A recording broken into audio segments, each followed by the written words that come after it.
No, to będzie cała prawda. Mam czasami takie wrażenie, że oczekujecie, nie tylko ode mnie, od nas, pewnej wiarygodności i pewnej szczerości co do tego, co czujemy, jak odbieramy zapach, a z drugiej strony potraficie się obrazić. Witam Was, kochani, serdecznie w kolejnym filmie na moim kanale. Tytuł jest, czy jest clickbaitowy? Nie wiem. Chciałam się z Wami podzielić całą prawdą o perfumach. A nazwałam ten film celowo. Nie chciałam tego nazywać w żaden sposób rozczarowania, czy znowu testing perfumowy, bo faktycznie chciałam się z Wami dzisiaj czymś podzielić. I oprócz tego, że powiem Wam, co ostatnio testowałam, co na mnie zrobiło wrażenie, co być może nie, to przede wszystkim chciałam z Wami pogadać o bardzo takim emocjonalnym stosunku do perfum. No, to będzie cała prawda.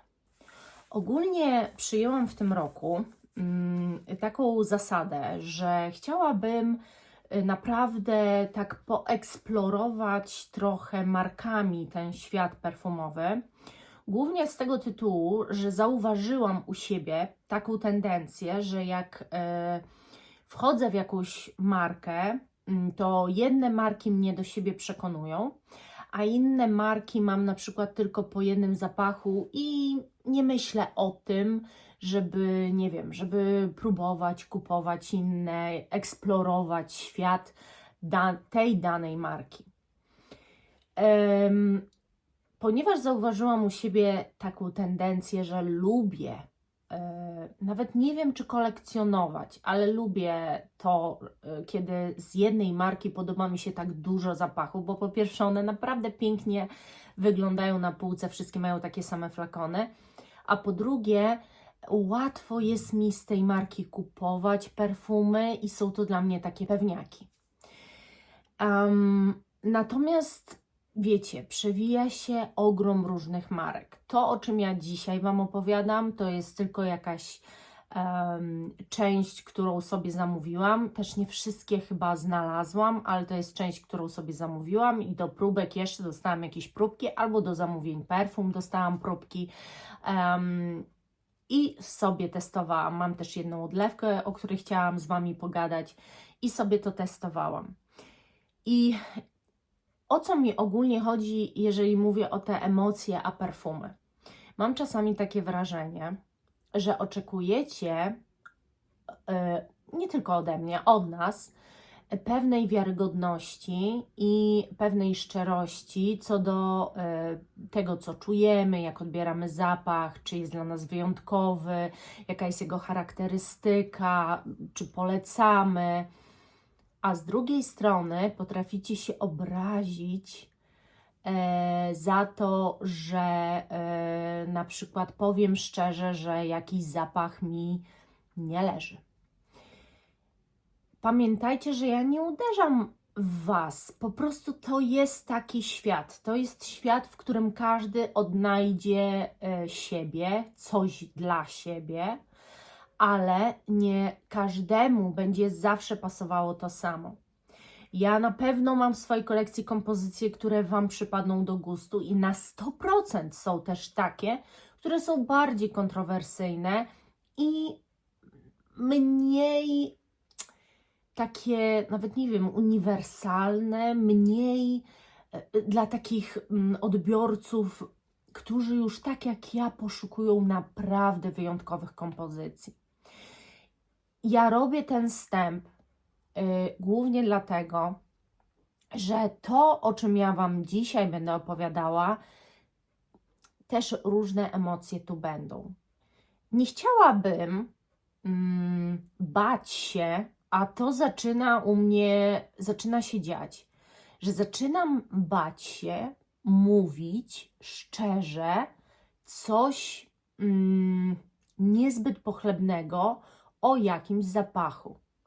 Dlatego, że dostaję zaraz komentarz, że prawdziwy perfumoholik to nie mówi źle o perfumach, że interesujesz się perfumami, a źle się wypowiadasz i tak dalej, i tak dalej.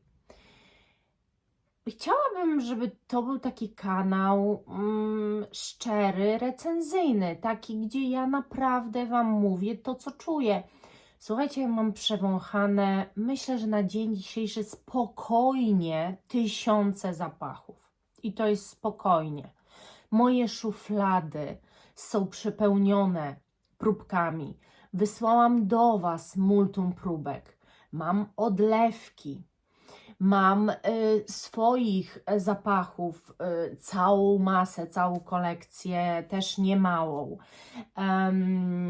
I naprawdę przewąchałam dużo i zaczynam mieć coś takiego, że wącham jakiś zapach i sobie myślę, a ta baza jest taka jak tu, a ten zapach przypomina mi bardzo ten zapach. Czy ja w takim razie czuję się tym zachwycona? Ja po prostu musicie zrozumieć, że jestem już na etapie, kiedy szukam naprawdę czegoś, co mnie poruszy. I czasami to może być nawet zapach, który już z czymś mi się kojarzy, ale mnie porusza. Porusza we mnie tę strunę. A czasami jest tak, że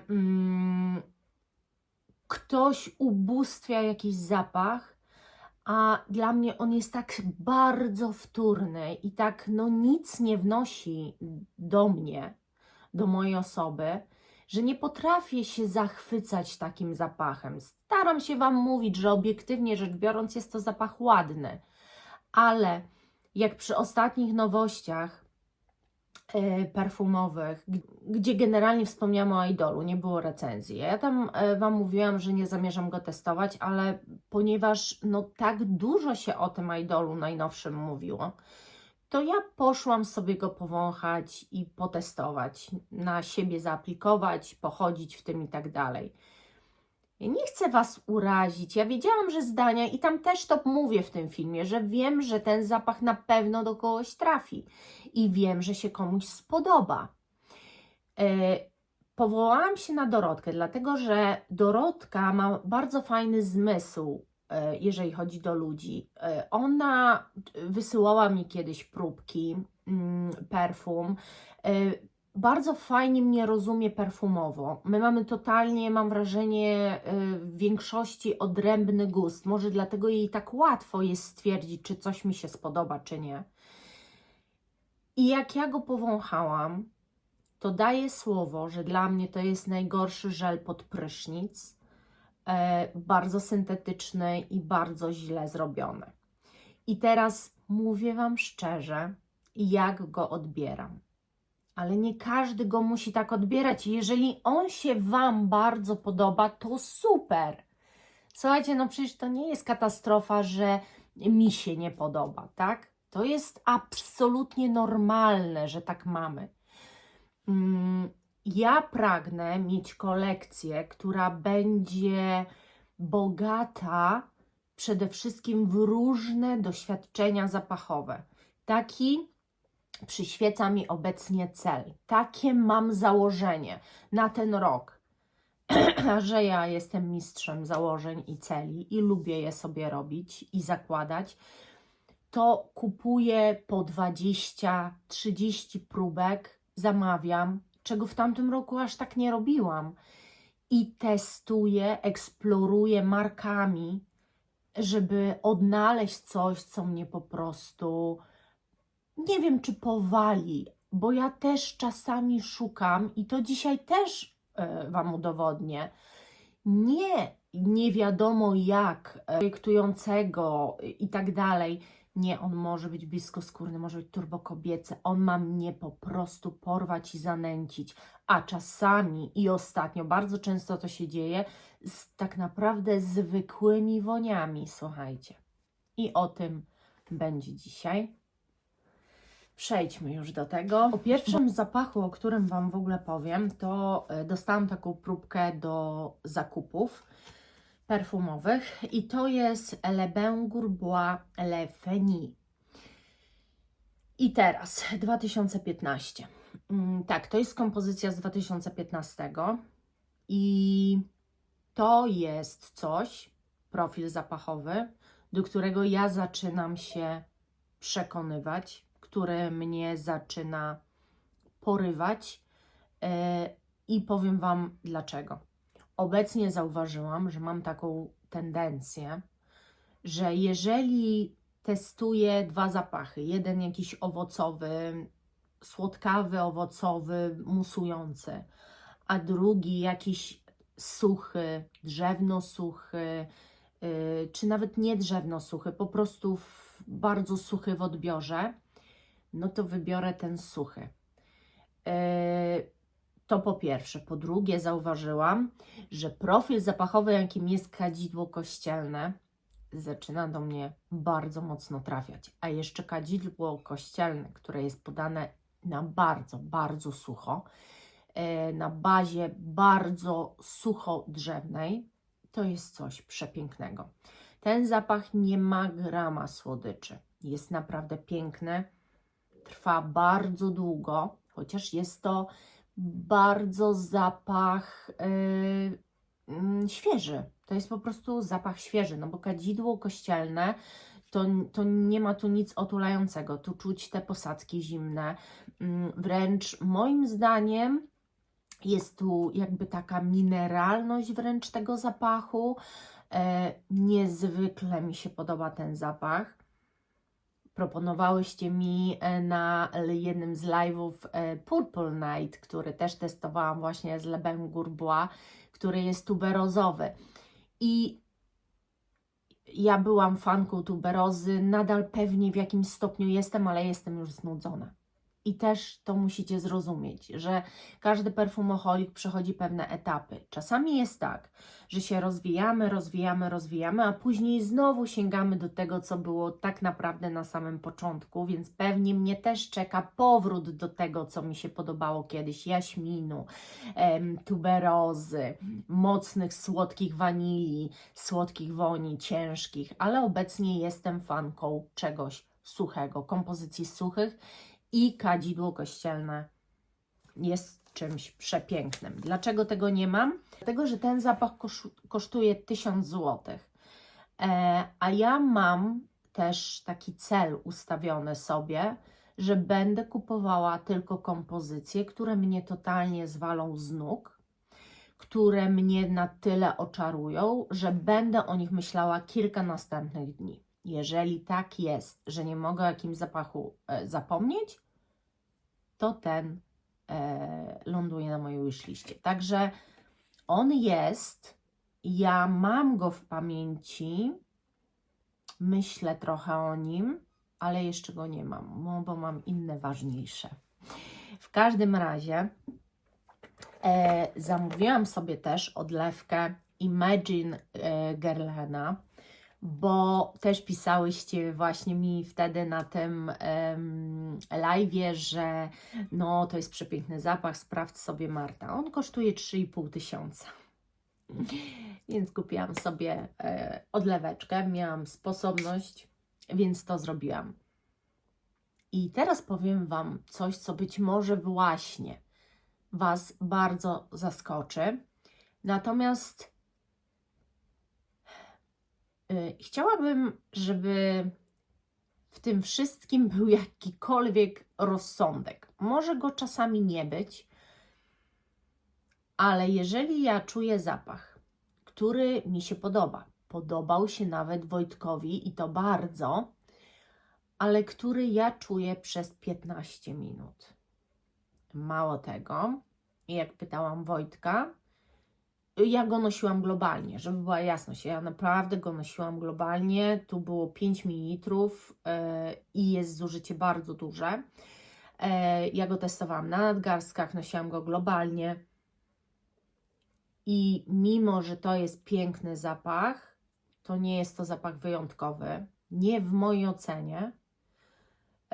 To jest pierwsza rzecz. A druga, ta trwałość mnie po prostu załamała. Bo wiecie, jeżeli się ma z tyłu głowy, że ten zapach kosztuje 3500, to wymagania bardzo mocno rosną i mają też prawo rosnąć.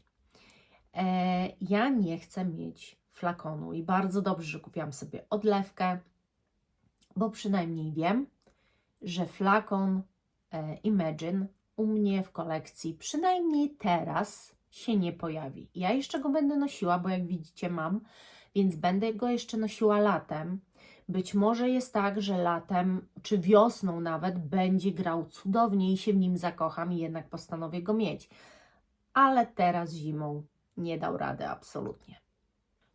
I teraz tylko powiem Wam tak szybciutko, czym on pachnie. Otwiera się pięknym, cudownym kwiatem pomarańczy, zachwycającym wręcz można powiedzieć. Później jest drzewna baza. On ma taki wydźwięk trochę ambrowy, mam takie wrażenie, ale też białokwiatowy. Tylko nie wiem skąd te białe kwiaty, bo niby tam nie ma nic z kwiatów w składzie, ale może jest, tylko nie napisano. Stworzył go Thierry Wasser, więc też znana osobistość. No i moim zdaniem to jest bardzo ciekawa kompozycja. Tak jak Wam powiedziałam, zobaczymy wiosną. Ten zapach natomiast bardzo mnie zaskoczył, a raczej zaskoczył mnie fakt, że tak bardzo do mnie trafił, chociaż też jest któryś w kolejce do ewentualnego zakupu, nie muszę go mieć już. Też sprawdzam, no, jak mocno mi zapadł w pamięć. A mówię Wam o Aedes de Venustas Palisander d'Or. Ja chyba w którymś filmie Wam w ogóle wspomniałam o tym, że to testowałam. No i to jest zapach palisandra.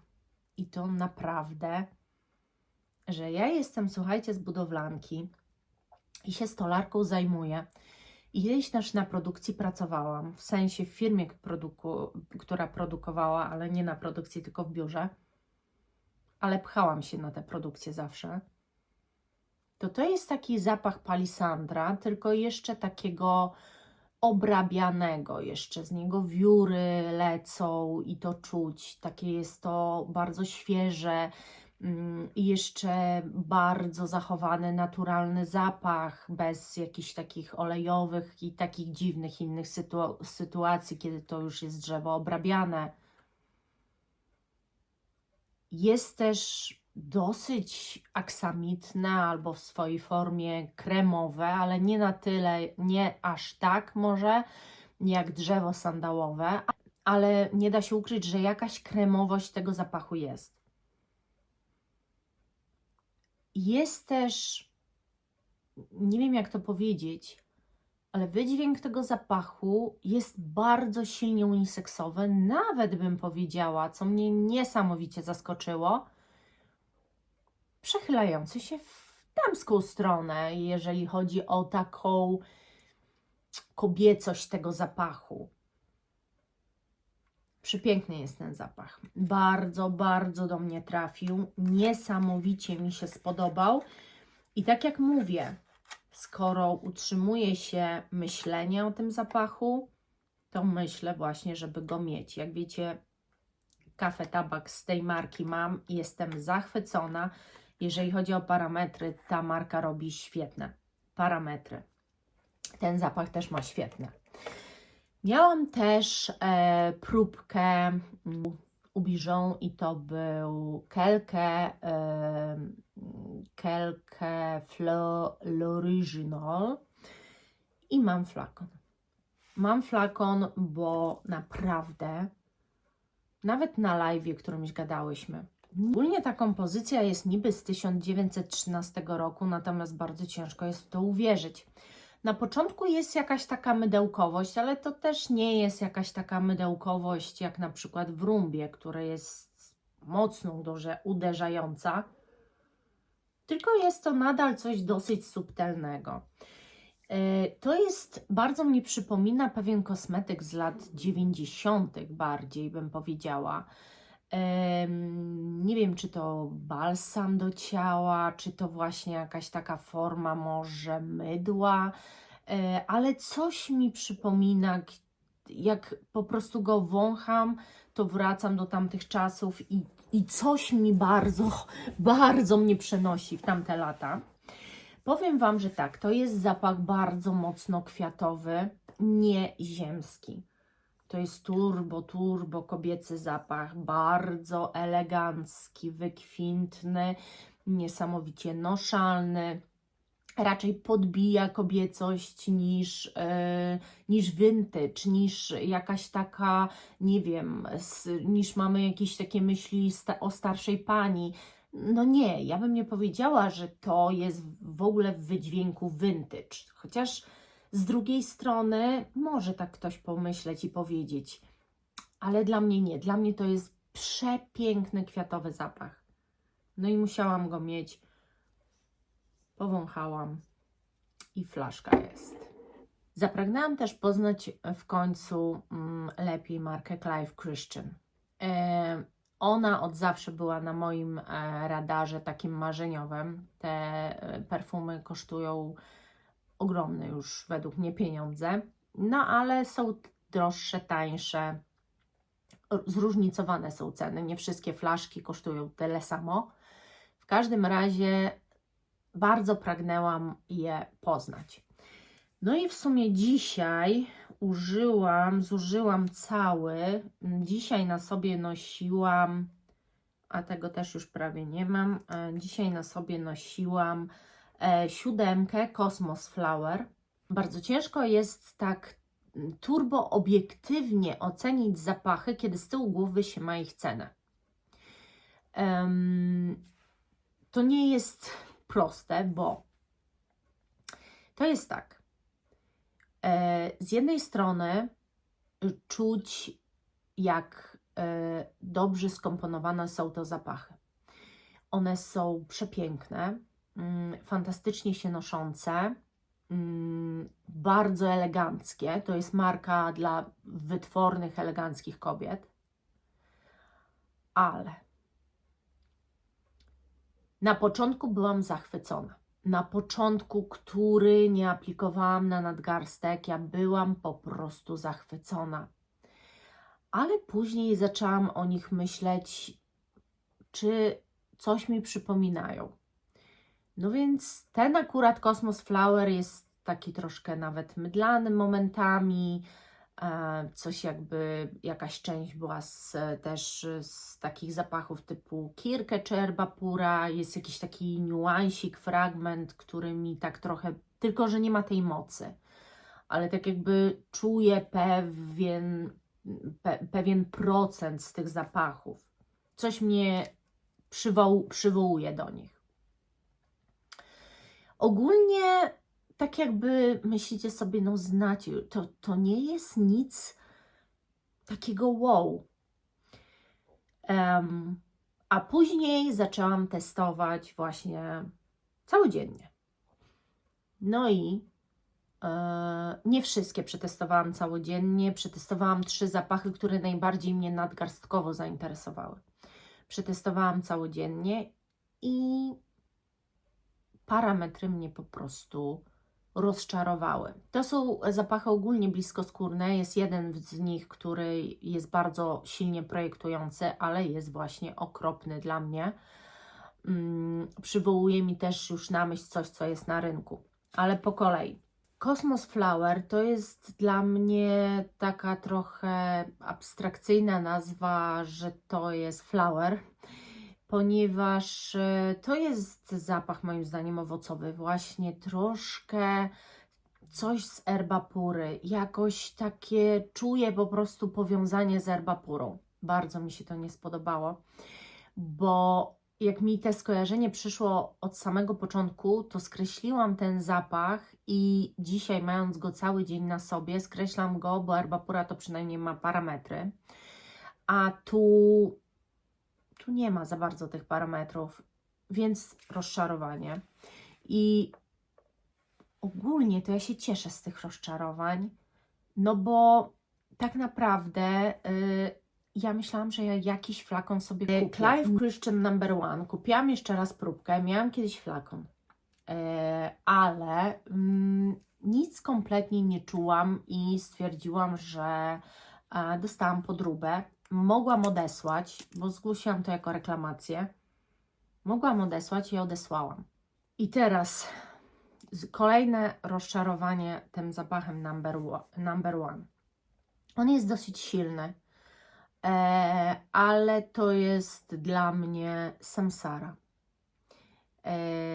Początek myślałam, że to będzie 1:1 Chanel No. 5, ale jednak te aldehydy tak cichną, że praktycznie ich nie ma. I są tylko takie delikatne i właśnie mam wrażenie, że ta aldehydowość i ten taki vintage sznyt to jest po ułożeniu się już dla mnie Samsara. No tak, tak. Za tyle pieniędzy. No, nie wiem, co mam powiedzieć. Naprawdę czuję ogromne rozczarowanie. Następny to jest 7 Immortel. To jest zapach kocankowy. Niesamowicie kocankowy. Wręcz mi kocanka też tak troszeczkę skręca w takie słonecznikowe tematy. Bardzo się też z tym kojarzy, ale też jest taka dosyć sucha, ostrawa momentami. Taka ziołowo-zielska, coś takiego. To jest zapach 100% kocankowy. Clive skategoryzował ten zapach jako dla mężczyzn, ale myślę, że to jest bardzo dobry unisex. No i on mi się spodobał z jednej strony, ale z drugiej nie na tyle, żeby kupić. Na pewno nie za taką kasę. Kolejny zapach to jest Clive Christian Iconic Feminine. I to jest po prostu Orto Parisi Mega Mare. A może on był pierwszy, ale Mega Mare z Orto Parisi jest tańszy. Chyba, mimo wszystko niż to. Chociaż tam Orto Parisi jest w 50-kach chyba sprzedawane, nie w setkach. No w każdym razie dla mnie to jest coś, co bardzo dobrze znam. Naprawdę różnice, niuanse między tymi zapachami są niewielkie. Jest tak samo potężny jak Mega Mare, a że Mega Mare mi w ogóle nie podpasował, więc ten też nie. Kolejny zapach, który testowałam Clive'a, to jest z Private Collection i Cashmere Mask, bo tam jest E, V, I, A, U, to jest E i się nazywa Cashmere Mask. I ja myślałam, że to będzie taki piżmowy zapach.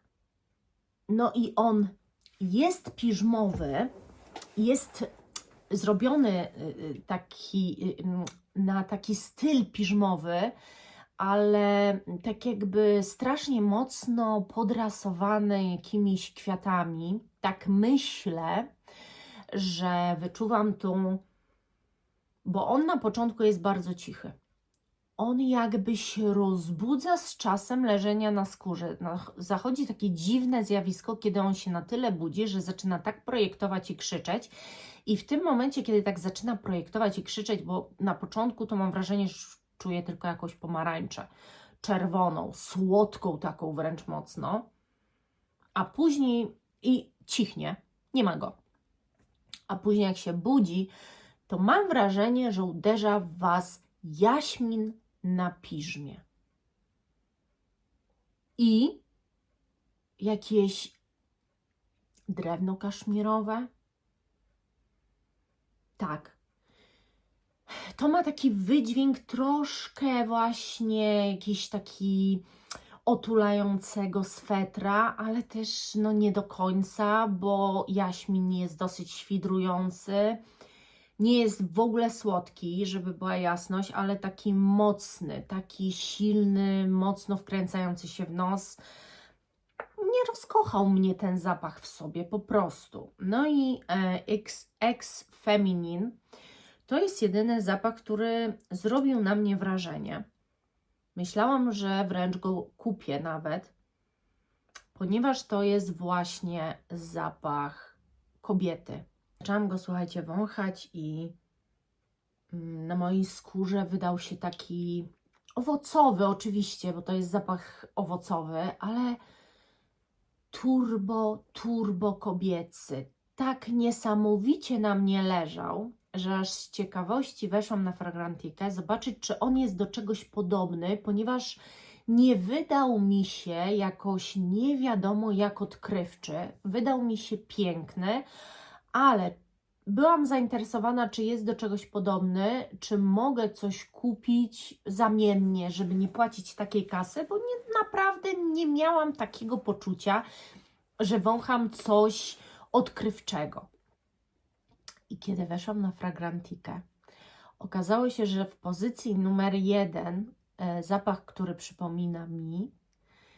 ten zapach przypomina mi, był Gucci Rush. Ale wiecie, oni czasami tam wpisują różne rzeczy, tylko że Gucci Rush miał prawie 800 łapek w górę z podobieństwem, a tylko 100 w dół.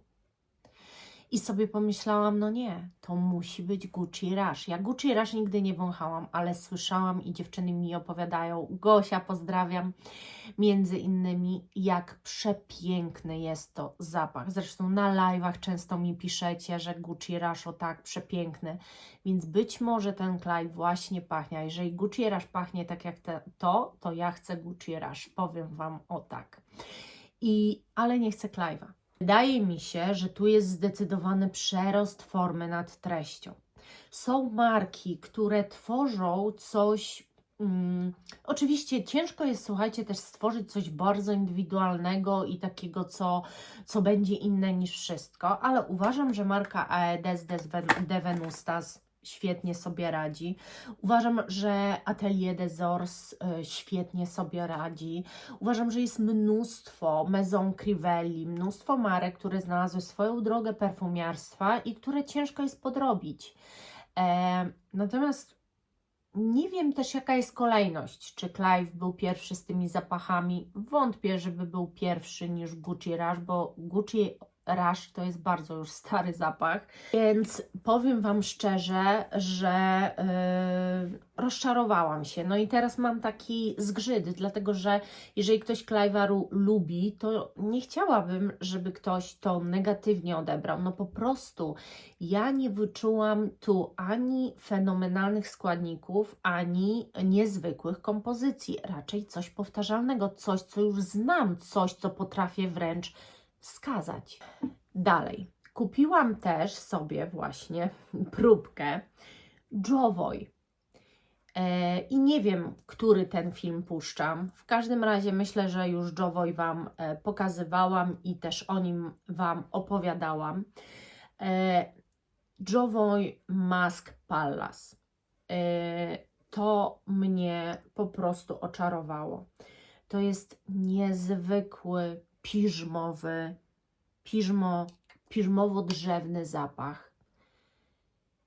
Jezu, właśnie ja poszukuję takich emocji obecnie. To jest zapach suchy, niezwykle elegancki. To jest taki zapach, który powie wszystko, co ma powiedzieć za Was. Wystarczy, że go ubierzecie i jeżeli chcecie powiedzieć światu, że jesteście wyrafinowani, eleganccy, że macie kasę, macie bardzo dobry gust. Jeżeli taką wiadomość chcecie przesłać do świata, to Jovoy ten zapach Wam pomoże w tym. Po prostu tu się znajduje wszystko to, o czym mówię. Niezwykle pięknie skomponowane. To jest moja pierwsza przygoda z Jovoy i nie ostatnia, bo zamówiłam 6 albo 7 zapachów tej marki.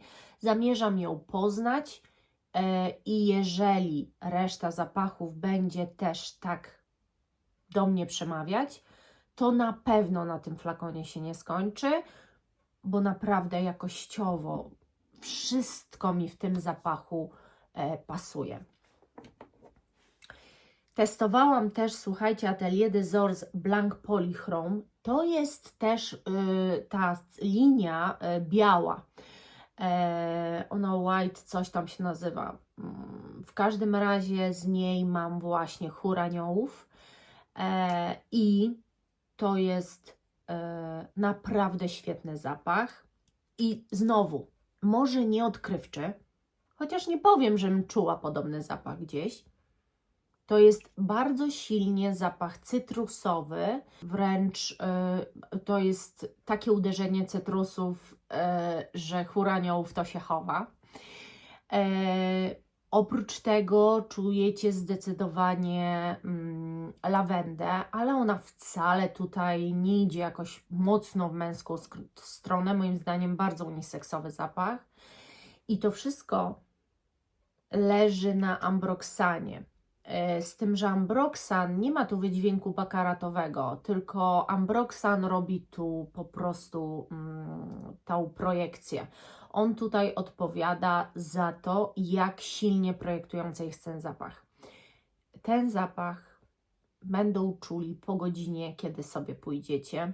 Przesadzam, że po godzinie, ale kiedy wyjdziecie z pomieszczenia, ten zapach nadal w nim zostaje.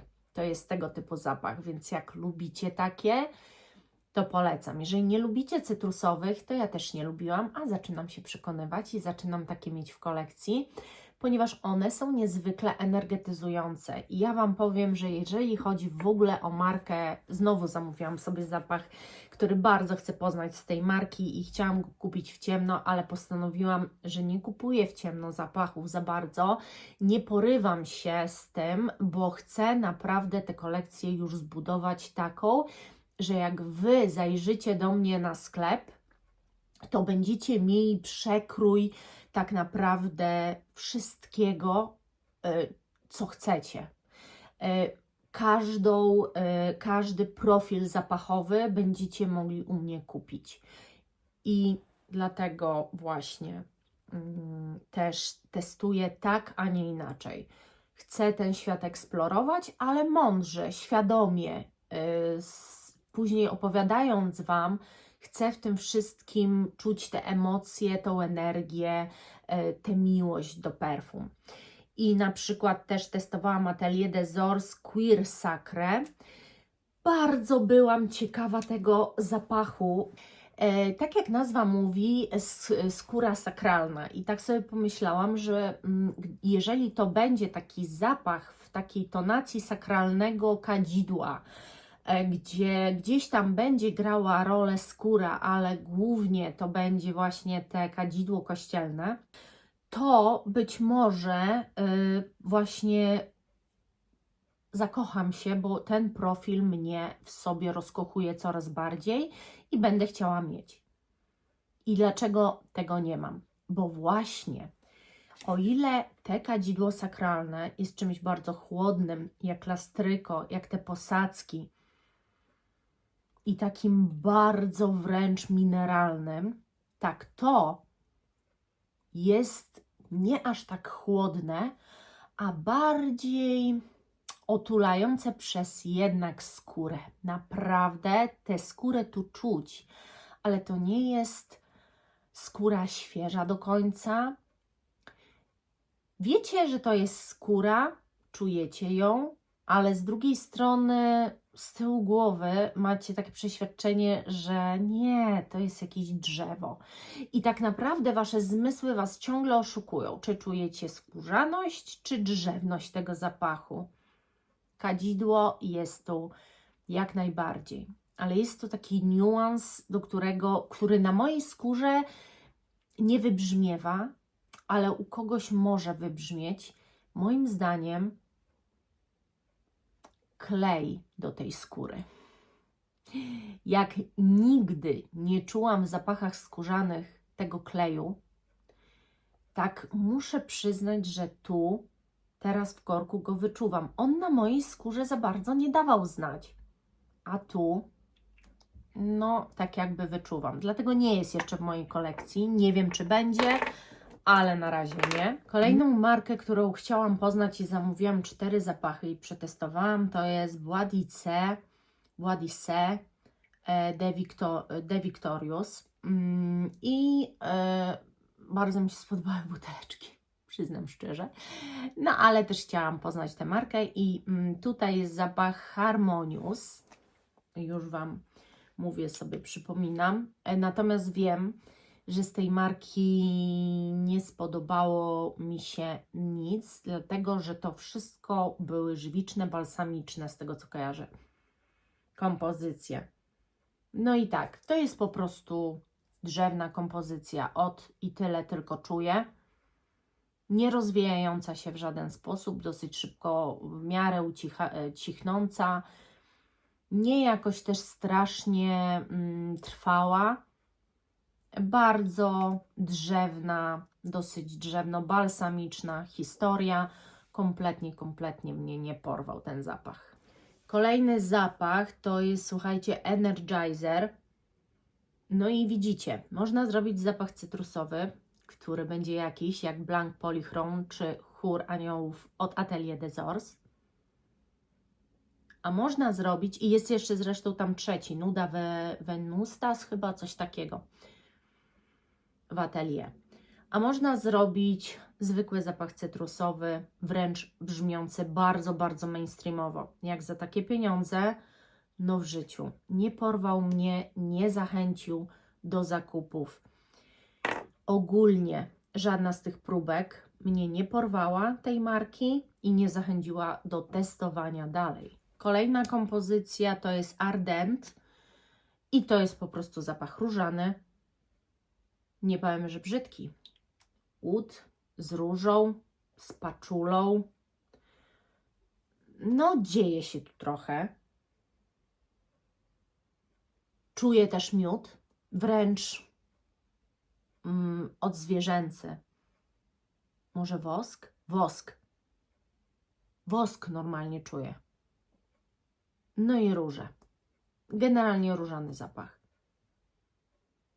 Ale w ogóle też mnie nie porwał. Brakuje w nich duszy. Kolejny zapach, ostatni, to jest Glorious. No i najbardziej mi się spodobał. Natomiast to jest znowu zapach drzewny. Drzewny, może bardziej sad owocowy, ale tę drzewność też czuć. Mimo wszystko też czuć bardzo żywicę jakąś, to na pewno. No, generalnie naprawdę nie są to zapachy odkrywcze. Przykro mi, że to muszę powiedzieć, ale taka jest prawda. Nie są one odkrywcze, nie porwały mnie. Marka nie stworzyła aury tego, żebym chciała ją dalej testować, czy jakikolwiek zapach kupić. To by było na tyle. Przebrnęliście ze mną. Mam nadzieję, że tak. Chciałam Was tylko uczulić, że ja jestem tutaj po to, żeby mówić o tym, co czuję i jak odbieram zapachy. Wiecie, co Wam powiem? To jest taki paradoks, bo z jednej strony krytykujecie za krytykę zapachu, a z drugiej strony krytykujecie za brak krytyki i zbytnie pochlebstwa. I człowiek już nie wie, kim ma być tak naprawdę na tych internetach. Ja cały czas muszę dbać o tą swoją tożsamość tu i o to, żeby nie ulegać Waszym wpływom, żeby po prostu móc wypowiadać się tak, jak chcę na temat zapachów. Dlatego, że ja w ogóle uważam i będę z Wami do bólu teraz szczera. Mi się naprawdę odechciewa testowania nowości perfumowych. Dlatego, że jakbym testowała tylko niszowe nowości perfumowe, te, które ja wybieram, marek, które mnie interesują, to te filmy nie miałyby takiej oglądalności. A jak chcę testować dla Was ten mainstream, który wychodzi, to zabieram się do tego jak pies do jeża, bo naprawdę, uwierzcie mi, moim zdaniem nie ma nic ciekawego. Nic. Nie wychodzi nic porywającego. To też nie jest tak, że te zapachy kompletnie mi się nie podobają, że ja ich nie będę nosić, jak już jakieś kupię, jakąś nowość i tak dalej. Nie. Ale no, to wszystko jest jednak tak robione na jedno kopyto po prostu według mnie. Nie porywa mnie. Ale staram się rzetelnie Wam o zapachach opowiedzieć. Naprawdę bardzo obiektywnie i bardzo rzetelnie. A mimo to zawsze się znajdzie ktoś, kto stwierdzi, że obrażam jego zapach. Naprawdę? Serio tak uważacie? Uważacie, że jak ktoś mówi źle o zapachu, który Wy kochacie, to że się obraża Wasz zapach? Przecież jest to mimo wszystko produkt. A pasja rządzi się swoimi prawami. My wszyscy pasjonujemy się tym samym, tylko że mamy preferencje różne. Ja szanuję Wasze, to Wy uszanujcie moje. A jeżeli jesteście tu ze mną, to znaczy, że moje zdanie w jakiś sposób dla Was się liczy. Więc jeżeli tak, to po prostu przyjmijcie to, że ja dane zapachy odbieram w taki, a nie inny sposób i tyle. Tak myślę, ale napiszcie w komentarzach, jak Wy to widzicie. Bo ja wiem, że większość z Was, która tu jest i słucha tych moich wywodów recenzyjnych, bardzo je lubi, bardzo je cenicie. Zawsze dostaję bardzo pozytywny komentarz, ale zawsze znajdzie się ktoś, kto tu po prostu przyjdzie, czasami tylko zajrzy i musi skomentować, nie do końca mnie znając. Bo też co innego jest, kiedy komentują to osoby, które są ze mną już od dawna i mam takie poczucie, że mnie znają. Przychodzicie na live'y, gadamy sobie, śmiejemy się, wiemy o sobie już naprawdę dużo. A co innego jest, jak przychodzi po prostu osoba tylko po to, żeby powiedzieć, że jest mądrzejsza od radia, nie? No więc właśnie. Dzięki za dzisiaj. Cała prawda to była moja prawda. I zawsze to jest tylko moja prawda, no bo czyja inna. Buziaczki. Pa, pa!